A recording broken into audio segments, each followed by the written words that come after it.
I can't sit down. It hurts. The teacher who saw the invisible bruises and took on an impossible fight. The phrase, I can't sit down. It hurts, was the first thing Valentina said that morning, her backpack still slung over her shoulder and her eyes fixed on the classroom floor. Mr. Daniel, the teacher, stopped what he was doing. The girl, barely 6 years old, stood still in front of her chair. While the other children pulled out their things, laughed, and settled into their seats, Valentina remained standing, pale and scared. Daniel approached and knelt down to her height. She bit her lip and slowly shook her head. "It hurts a lot right down here," she whispered. Daniel frowned. "Did you fall? Did you get hurt at home?" Valentina didn't answer. She squeezed her small hands together, as if afraid to say anything. "You can tell me, honey. No one will be mad at you." She hesitated. Her voice came out trembling. "When I sit down, it hurts. That's all." Then, silence. That phrase, combined with her fearful posture, gave him a sickening feeling, something that went beyond the physical. "Come on. Let's sit for a bit over there in the corner of the room," he said softly, guiding the girl toward a separate little table where she could be quiet for a moment. But she stopped. "Can I stay standing? Please?" she asked softly, her eyes filling with tears. Daniel nodded, and in that instant, something broke inside him. He quietly slipped out of the room, pulled out his phone in the hallway, and dialed. "Police? I'm calling from Oakview Elementary School. My name is Daniel Miller. I'm a teacher. I have a 6-year-old student who says it hurts to sit down. I can't confirm what happened, but something is wrong. Please come as soon as possible." He hung up with trembling hands. Taking a deep breath, he returned to the classroom, trying to keep his face serene. He knelt beside her and smiled gently. "Everything's fine, okay? I'm here with you." Valentina said nothing. She just leaned her small head against his arm and closed her eyes for a moment. In that silence was a scream, and Daniel understood that this was not normal. The patrol car arrived shortly after 8:30. 2 officers, a man and a woman, got out calmly. No sirens. No rush. Everything looked routine. Mrs. Evans, the school principal, adjusted her blouse quickly, as if her linen uniform and neat bun were enough to hide her discomfort. "Good morning, officers. I'm Carmen Evans, the principal. The teacher is already waiting for you, but can I say something? It seems like it might be a bit of an overreaction." The male officer just nodded and kept walking. But the female officer gave a quick, attentive glance at the door of the classroom where Daniel had left Valentina. As soon as the police entered, Daniel spoke bluntly. "She wouldn't sit down. She said it hurt. And the way she said it, her whole body. It's not normal. Something's wrong." The principal intervened. "Daniel, please. She's a child. It could be anything. A fall, a minor bump. It wasn't necessary to call the police as if it were a crime. It's—" The male officer cut her off, and the silence returned. The officers asked to speak with the girl. Valentina was called to the coordination room. She entered slowly, her gaze frightened, as if every step was dangerous. The female officer knelt in front of her. "Hi, Princess. How are you? We just came to chat for a bit, okay?" The girl nodded, but didn't open her mouth. Not a single sound. The officer tried again. "We heard that you felt pain when you sat down." Valentina looked at the door, then whispered, "It stopped now. It was just a bump." Daniel shook his head. "She's afraid," he said.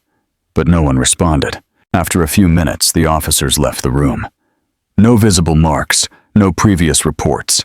The child wouldn't talk. "Unfortunately, we can't do anything for now," the male officer explained. "But she's afraid," Daniel insisted. The female officer, with more sensitivity, approached him and spoke softly. "There's no proof. If clear signs appear, or if there's another episode, call us again. We're keeping an eye on it. I'll file a report." It was honest. But for Daniel, it wasn't enough. Far from it.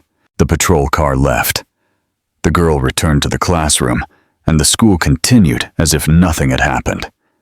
Carmen approached the teacher later, while he was grading papers. "You need to be more careful, Daniel. These kinds of things affect the school.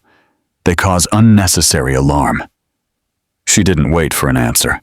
She just stepped back and left the room. That night, Daniel couldn't sleep. He replayed Valentina's gaze 1,000 times, the way she clutched her shirt, the fear in her voice. There was no blood, no screams, no certainty, but there was something inside him, an unease that wouldn't go away, that screamed what no one else wanted to see. And for the first time, he understood that sometimes silence hurts too. He knew he had to find out what was happening, even if he had to do it alone. The next morning, Daniel arrived at school earlier than usual. He walked past the principal's office without looking at Carmen and went straight to the classroom. He opened the windows, arranged the desks, and took a deep breath. The restless night still weighed on him, but something inside him remained alert. When the students began to arrive, Daniel greeted them with the same smile as always. Valentina was the last to enter. She didn't look at anyone and went straight to her spot. She didn't sit down. She just stood there, as she had the day before, and murmured, "Can I do the drawing like this? Standing up?" Daniel nodded gently. "Of course you can. Do it any way you want, okay?" The day's activity was free drawing, paper and colors on the table. The theme, draw a place you know well. The children were excited, drawing grandparents, puppies, parks. Valentina, however, drew in silence, her face serious, her strokes firm. When she finished, she left the paper face down and crossed her arms. Daniel went by each desk, praising the drawings, smiling sincerely, until he got to Valentina's. He carefully flipped the paper and felt a chill. It was a chair in the center of the sheet. Around it, red spots were scattered like drops. A thick line, drawn with a trembling hand, covered the base of the chair. The childlike drawing did not hide the dark content. Daniel stood there for a few seconds, the paper in his hands. Then he knelt next to the girl. "This is your drawing, right?" She nodded slightly. "Do you want to tell me what this is?" Valentina bit her lower lip. She didn't answer. "It's okay. You don't have to talk now." For the first time, she looked him in the eyes. "I like the way you talk to me," she said softly. Daniel smiled, his eyes filling with tears. "And I like the way you draw." He carefully folded the paper, and as soon as class was over, he went straight to the office of the school counselor, Laura. He showed her the drawing without saying a word. She analyzed it with expert eyes. Then she looked at Daniel. "It's symbolic, but it's serious. Very serious. No one is listening." "I'm trying," he said, his voice choked. Laura took a deep breath. "We have to act. I'll file a report and request an official evaluation. But you have to keep earning her trust. She's already started to open up to you. This may be the only chance we have." Daniel nodded. He went back to the girl and handed her a blank sheet of paper with a sentence written in the corner. "If you want to tell me something, you can draw it." Valentina took the paper carefully, and for the first time she smiled. A small, shy smile, but one that said a lot. She was starting to trust. It was Friday. The week was ending with low clouds and a heavy sky. Valentina spent the day quieter than usual, but she didn't leave Daniel's side, shifting restlessly as if her chair had invisible thorns. The teacher observed everything carefully. At dismissal time, while organizing the materials, Daniel noticed something different outside. A man leaning against the school fence. Tall, broad-shouldered, arms crossed, face serious. His gaze wasn't one of someone waiting for a child lovingly. It was one of someone imposing authority. He heard hurried footsteps down the hall.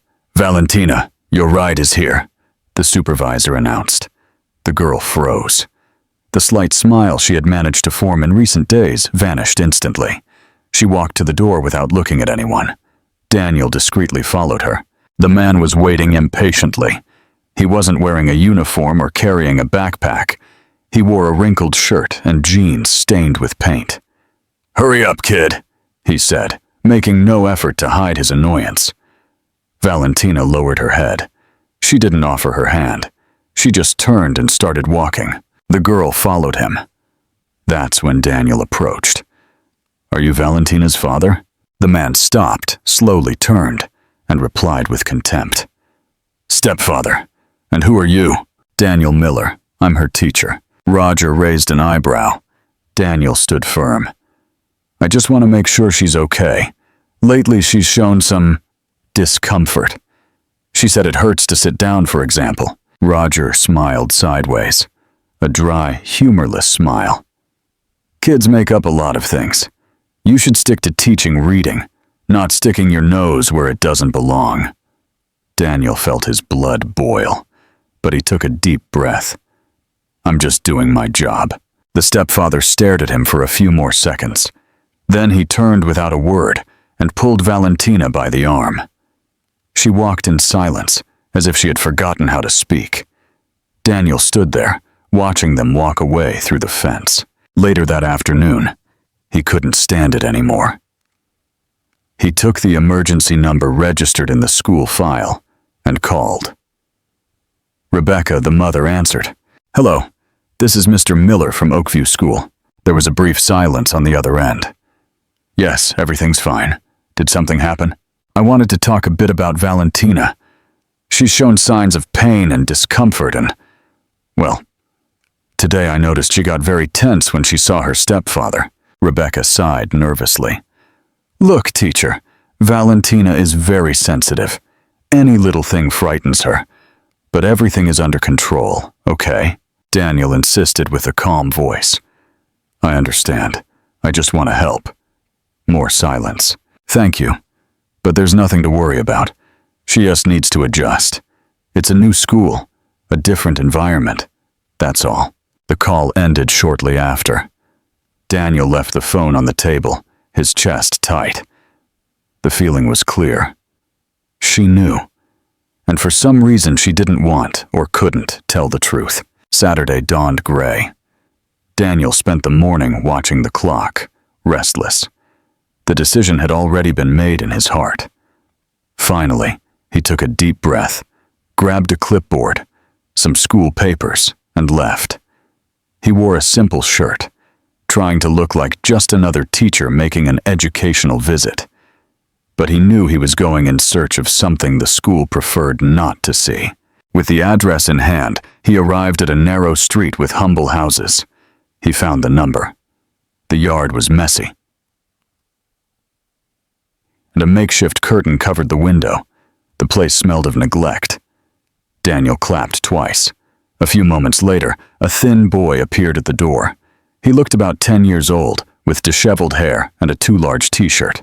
"Hi," Daniel said, smiling kindly. "Are you Valentina's brother?"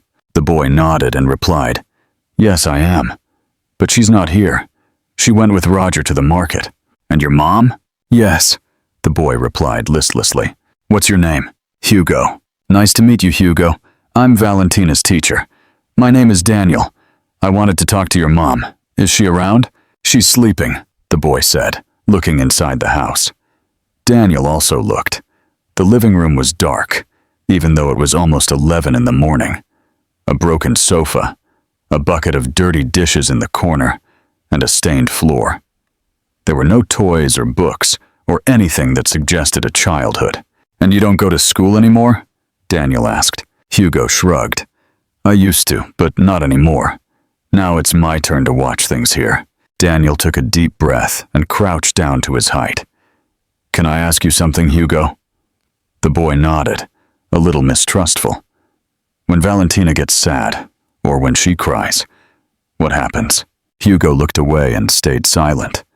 Almost in a whisper, he said, "He doesn't like her to cry." Daniel swallowed hard. Who doesn't? Roger, Hugo said in a tiny voice. And what does he do when she cries? The boy hesitated again. Then he said it as if it were something normal. He grabs the belt. Sometimes he yells, sometimes he hits her, but he says it so she learns. Daniel closed his eyes for a moment, trying to contain the rage. Hugo, have you told anyone this before? The boy shook his head. No, my mom says if we tell, she'll leave forever, and then we'll be alone. Daniel fell silent. That sentence hurt. If we tell, my mom will leave forever. He slowly stood up, took a school pamphlet from his pocket, and wrote his name on it with a pen. If you ever want to talk, or if something happens, you call me, okay? I'm here to help you. Hugo took the paper and nodded almost imperceptibly. Daniel thanked him and walked away. The weight in his chest was heavier. It was no longer just a suspicion. Now he had a name, a face, an object, the belt. And with that, there was no turning back. Monday morning, Daniel entered the school with firm steps, but a tight heart. He carried a cardboard folder under his arm. Inside were Valentina's drawing, notes he had taken on her behavior, and the story he had heard from her brother, Hugo. It's enough. He left the school during recess and went straight to the local Child Protective Services, CPS, office. The waiting room was almost empty. A fan in the corner made more noise than air. You can go in, Mr. Miller, a social worker called him to a back room. Inside, he explained everything calmly and clearly. He showed the papers. He talked about Valentina's pain, her fear, how she refused to sit down. He recounted what the stepfather had done. The social worker listened attentively, took some notes, then sighed and replied in a tone too bureaucratic for what Daniel felt in his chest. I understand your concern, teacher. I really do. But legally, we don't yet have enough elements for a direct intervention. Daniel frowned. How can you not? A 6-year-old girl says it hurts to sit down. Her brother talks about a belt. They are clues. Strong ones, yes, but they are still just clues. Without a medical report, without someone witnessing it at the moment, or a formal complaint from the family, the judge will hardly authorize taking the child away. She explained with a weary look. So what do we have to wait for? For her to show up here with a broken bone? Daniel replied, his voice already shaking. We have to wait for constant monitoring to reveal something more concrete, but I can't promise anything immediate. Daniel got up from the chair, trying not to explode. With all due respect, if something happens to that girl, the blame will lie with those who knew and did nothing. The social worker didn't respond. She just lowered her gaze to the paper in front of her. Outside, the sun was scorching the concrete. Daniel returned to his car with the folder under his arm. He sat down and stayed there, still. He felt powerless, frustrated, useless, but at the same time more determined than ever. That night, he reread Valentina's activity notebook. He remembered what the counselor had said. She's trying to talk, and no one is listening. Daniel took a new sheet and wrote by hand in firm letters. You can tell me anything you want, however you want. I'm here. He carefully folded the paper and put it in the folder. He would find another way, even if it was slow, even if it was alone. But he wasn't going to let that girl fall back into silence. Tuesday morning, Daniel crossed the schoolyard with slower steps than usual. He hadn't slept much again. The image of Valentina standing, her gaze downcast and her voice muted, wouldn't leave his head. He knocked on the door of the school counselor, Laura's office. Were you able to talk to CPS? She asked. Daniel nodded listlessly. I talked, and I heard what I already expected. Without proof, they can't do anything. It seems a child's pain is only worth something if you have it recorded on video. Laura took a deep breath, resting her elbows on the desk. We can try something else, something careful, discreet, but that might help. A small voice recorder. If she agrees to talk without pressure, and she knows she's being recorded, we can have her testimony more securely. A spontaneous declaration can carry a lot of weight in a new evaluation. Daniel hesitated. I don't want her to feel invaded. Or me. That's why it has to be gentle. A chat. We tell her we're going to record to remember what she says later. No pressure, no interrogation.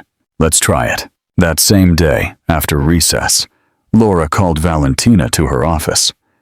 Daniel was already there, sitting in one of the small chairs, as if he were just another student. The girl entered with tiny steps, looking around. Laura smiled, took out a blank sheet of paper and colored pencils, and placed them on the table. We called you just to chat for a bit, okay? Nothing important. We just want to know how you feel at school. After a few seconds, Valentina sat down slowly on the edge of the chair. Laura turned on the recorder. We're just going to record to remember what we talk about, okay? Like when someone records a class so they don't forget. Is that all right? Valentina nodded. Laura spoke softly. I've seen you make very beautiful drawings. Do you like to draw when you're happy or when you're sad? Valentina replied in a tiny voice. When I'm sad. She paused for a few seconds. When he gets mad, she finally said. Daniel spoke gently. Is he Roger? Valentina nodded. What does he do when he gets mad? She moved the pencil, making a shapeless scribble. He yells. He tells me to be quiet. He puts me in the corner, sometimes with the belt. Laura exchanged a look with Daniel, but didn't interrupt her. You know that's not okay, right? She said calmly, and that no one can hit you. He hits, even when I'm quiet. Silence. That phrase cut the air like a razor. Laura carefully turned off the recorder. Daniel got up and knelt beside the girl. Valentina, no one can do that to you. Never. And we are here to protect you, okay? She looked up, and for the first time she didn't look scared, just tired. Tired of silently enduring the blows. That afternoon, Daniel returned home with the recorder in his pocket. They can't ignore this. The next morning, Daniel arrived at school earlier than ever. He had the recorder in his pocket, his heart still tight with Valentina's words, he hits me, even when I'm quiet. Entering the coordination room, he found Laura. She was at the computer, finishing the report. I have everything ready, she said before he could ask. I'm going to attach the recording and the history you gave me. Daniel nodded silently. Something inside him told him they couldn't wait any longer. That same morning, Laura called the teaching team to an extraordinary meeting. For the first time, the other teachers heard clearly what was happening. We need to observe Valentina carefully, Laura said. If she shows up with any new marks, if she has strange behavior, if she says anything odd, write it down. Report it. Everything can be important. Leaning against the wall, when Laura finished, Carmen only said, Do what you think is necessary, and left the room. No one was surprised. In the following days, the attention on Valentina grew, but discreetly. Recess monitors, library staff, even the cleaning personnel began to observe.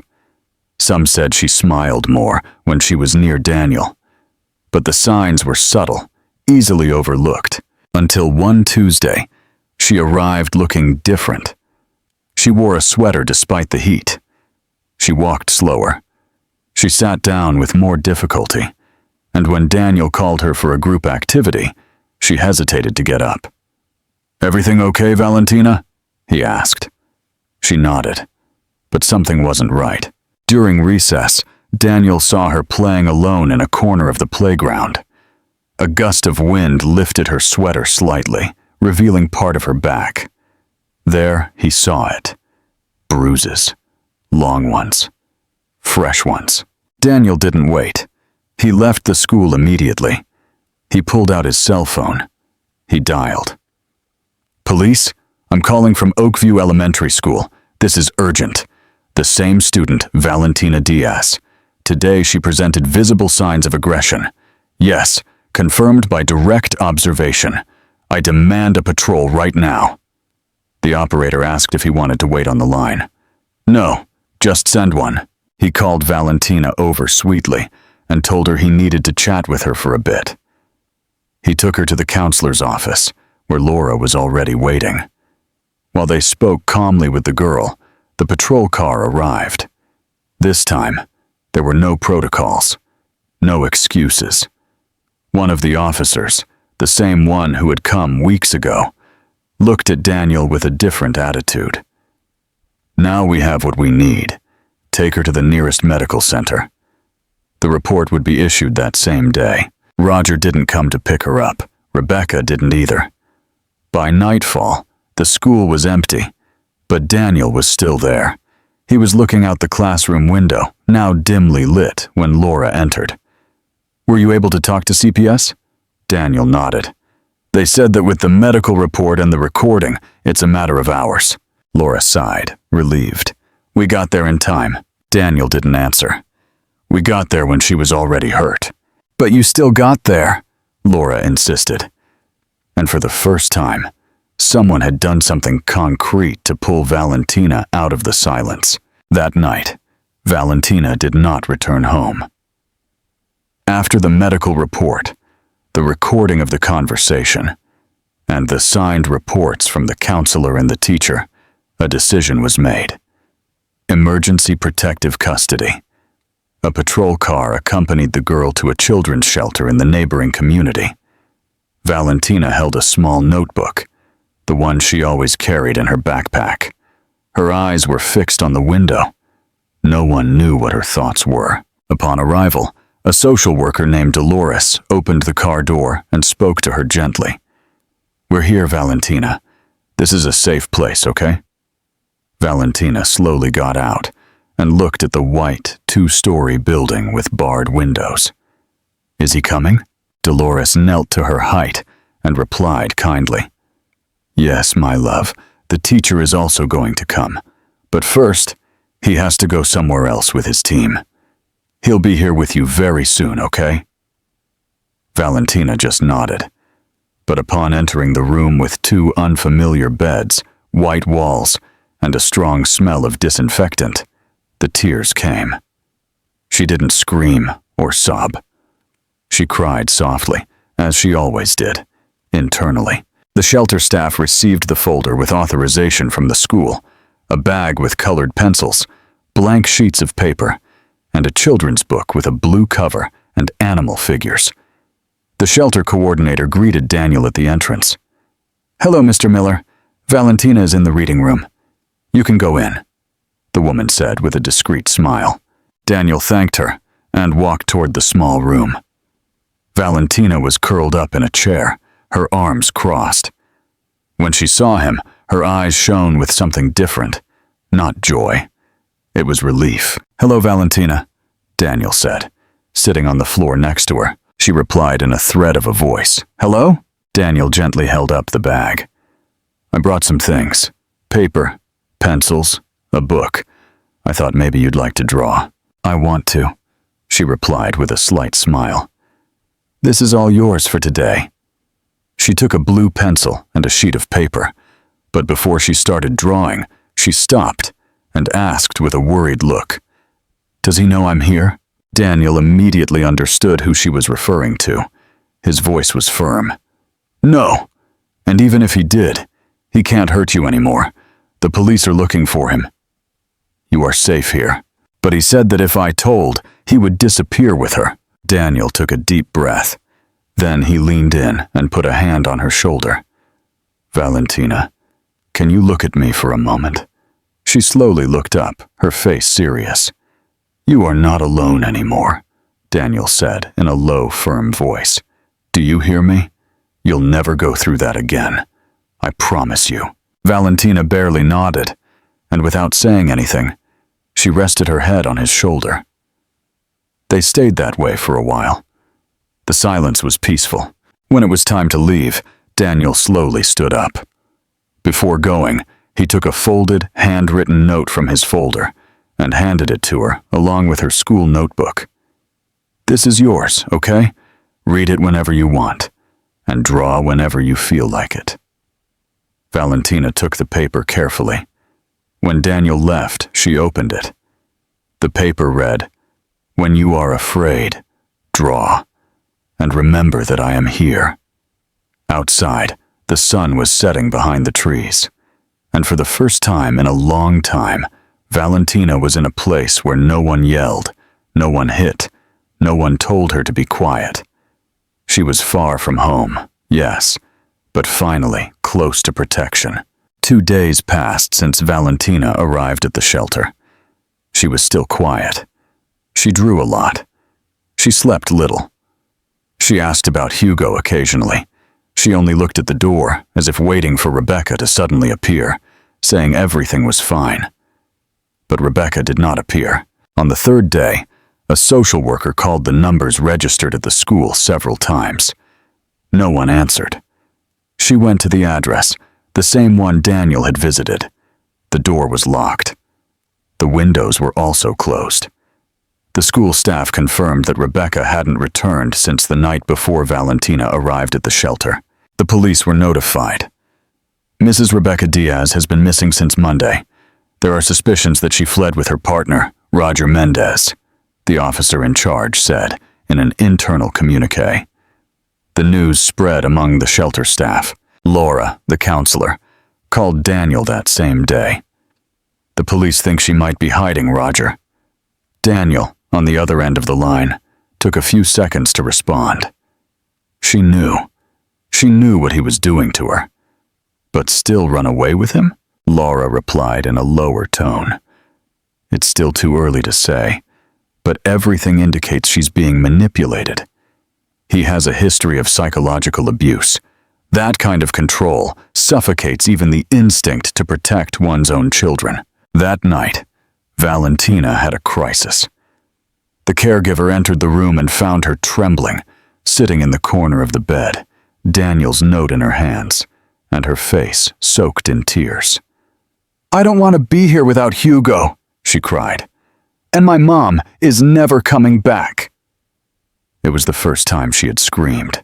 Laura rushed to the room. She sat on the floor with her and hugged her for long minutes. Valentina trembled.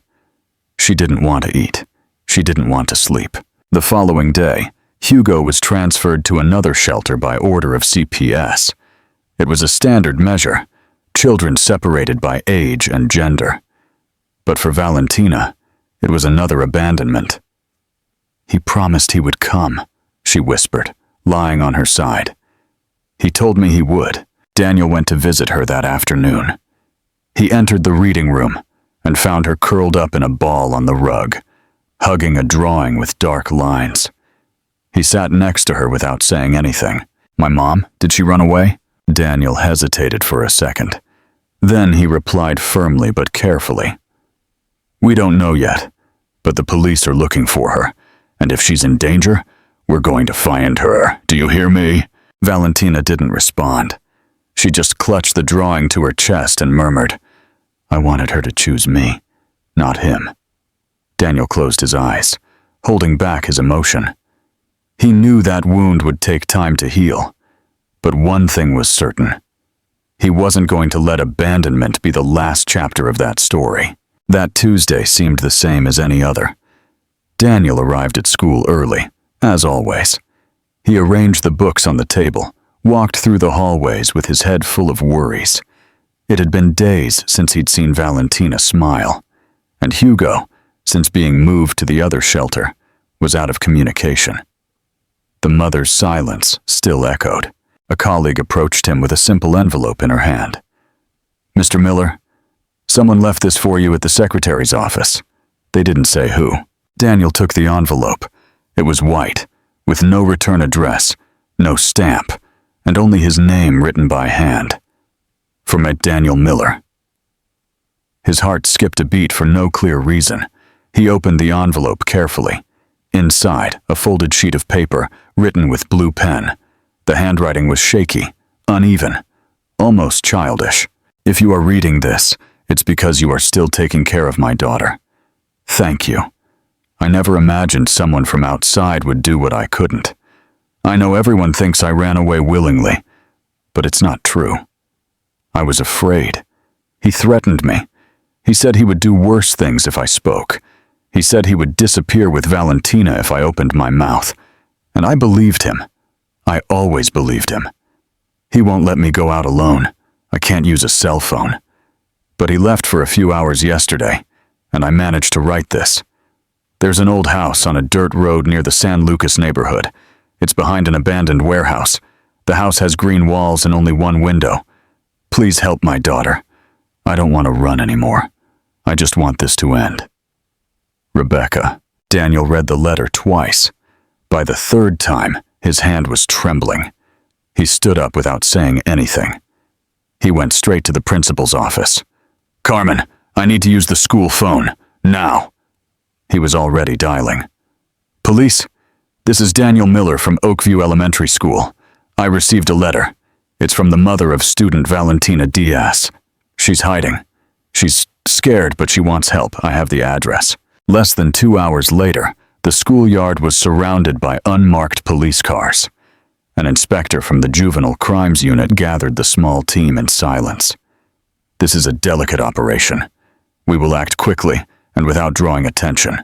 The priority is to get the woman out alive and arrest the suspect if he's with her. Daniel handed the letter directly to one of the agents. His hands were still cold. She trusted me with this. Please, don't let her regret it. Late that afternoon, Daniel was still at the school, pacing the empty classroom, when the phone rang. He answered on the second ring. This is Inspector Jones.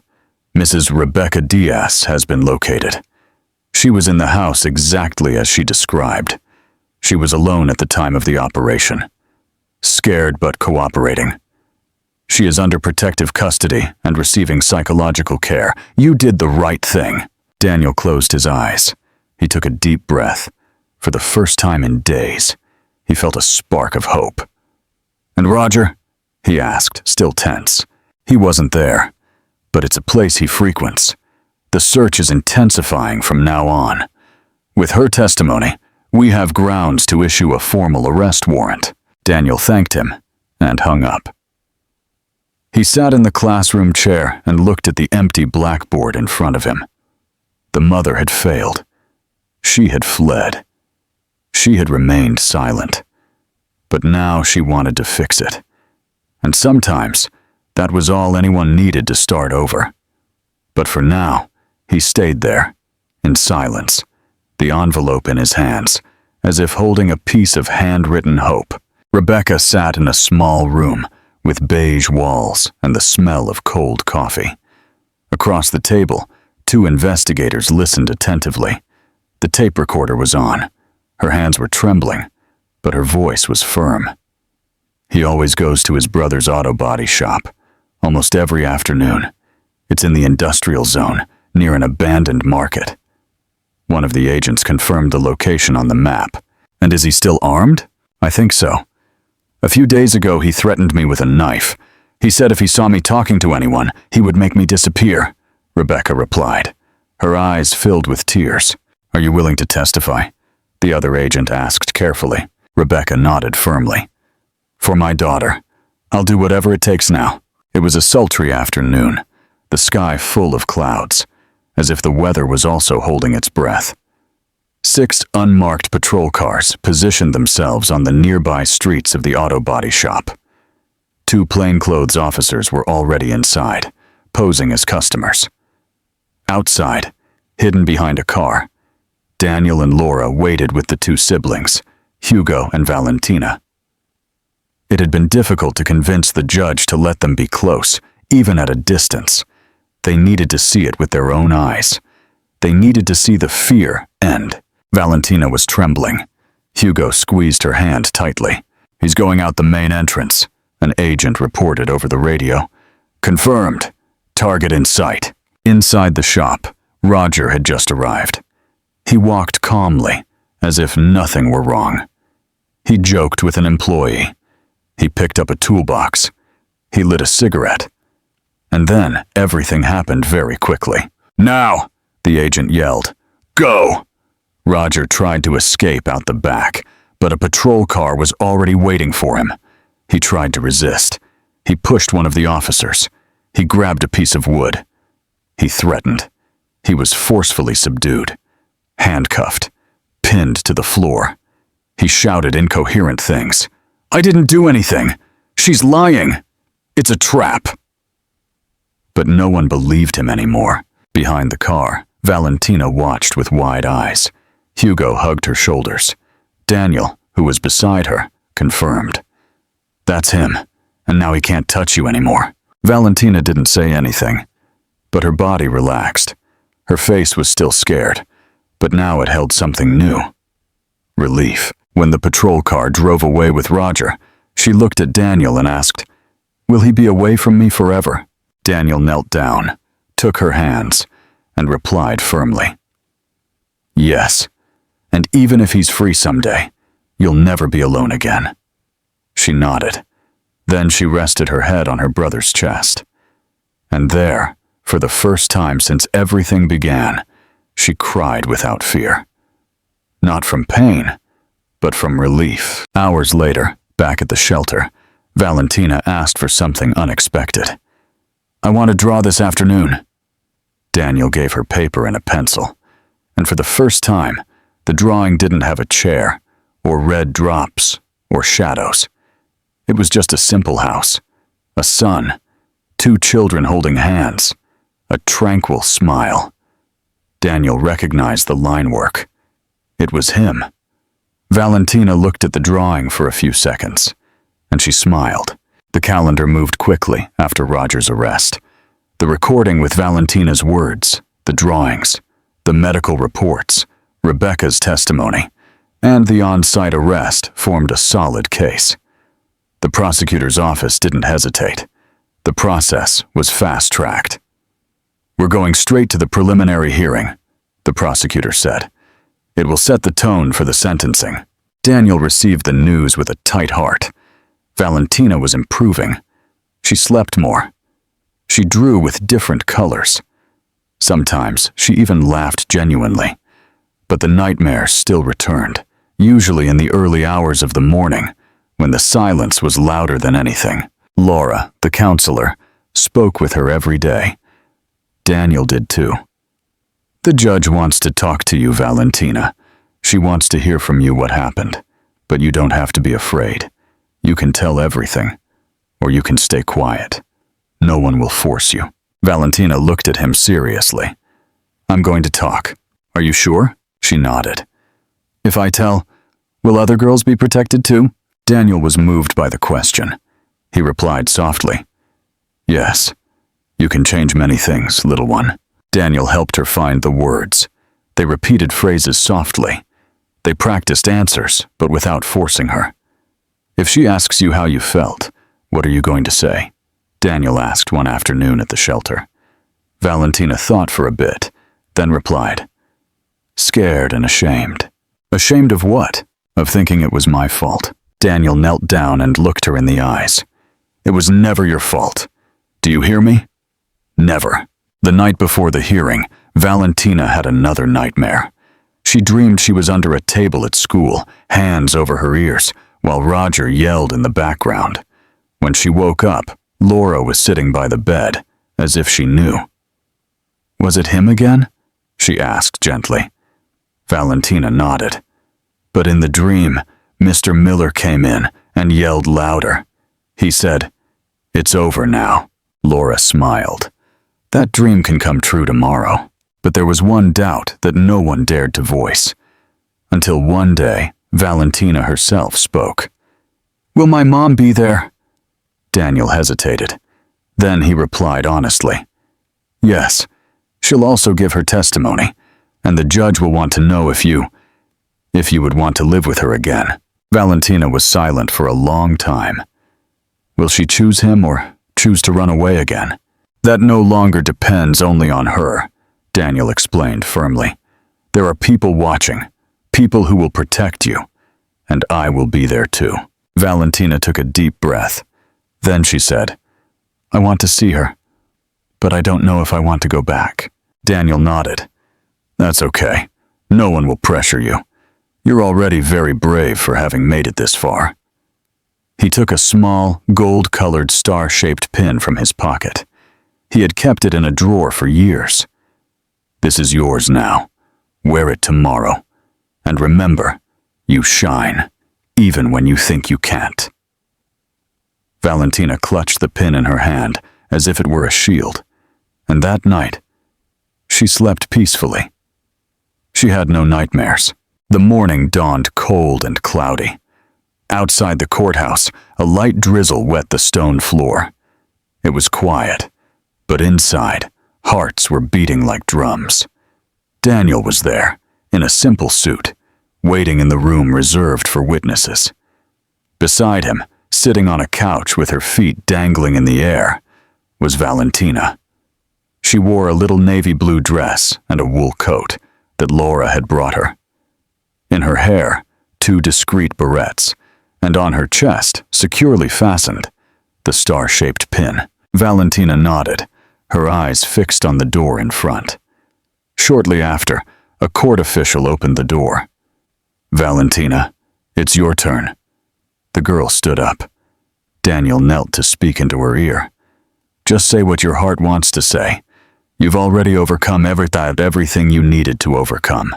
She walked toward this courtroom with small but firm steps.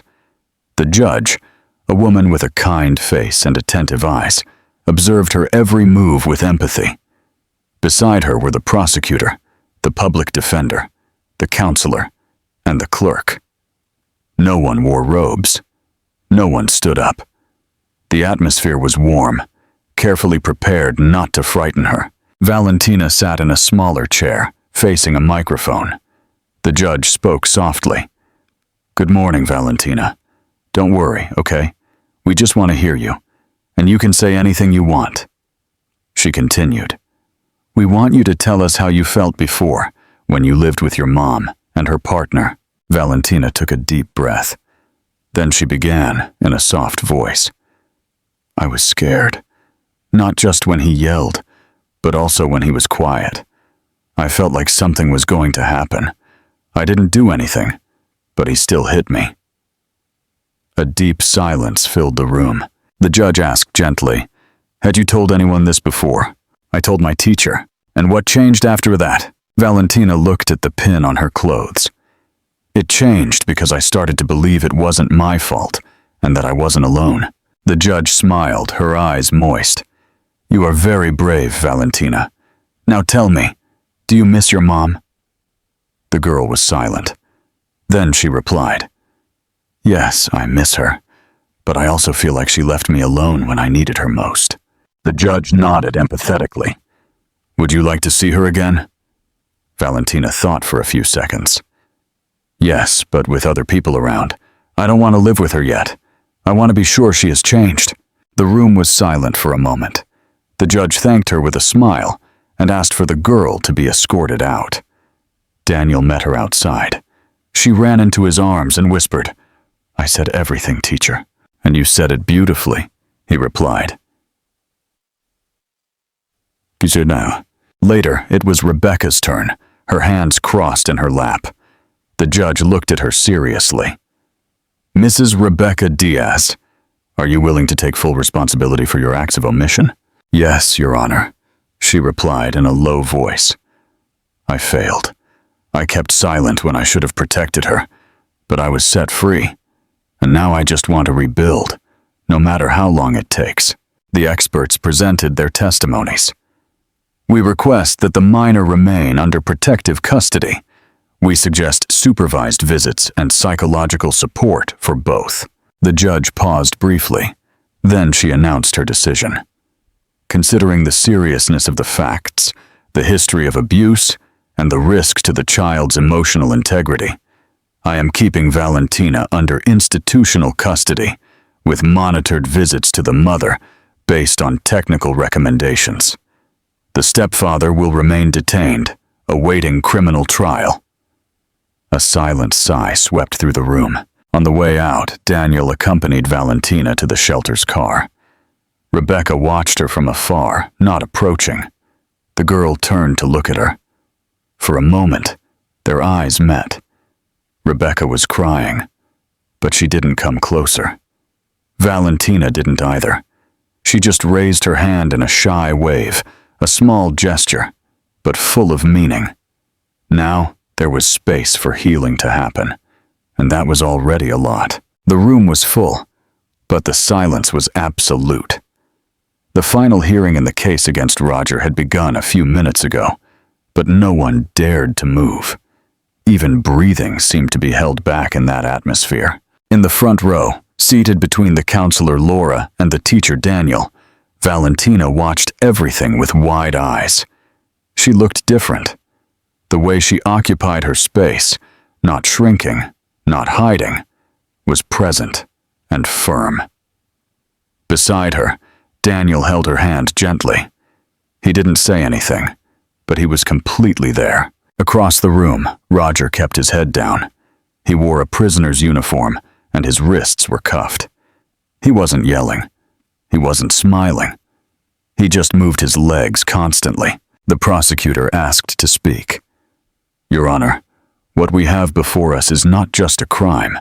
It is a tale of fear, but it is also a story of bravery, of a child who, despite her age, found her voice and used that voice to report what many adults ignored."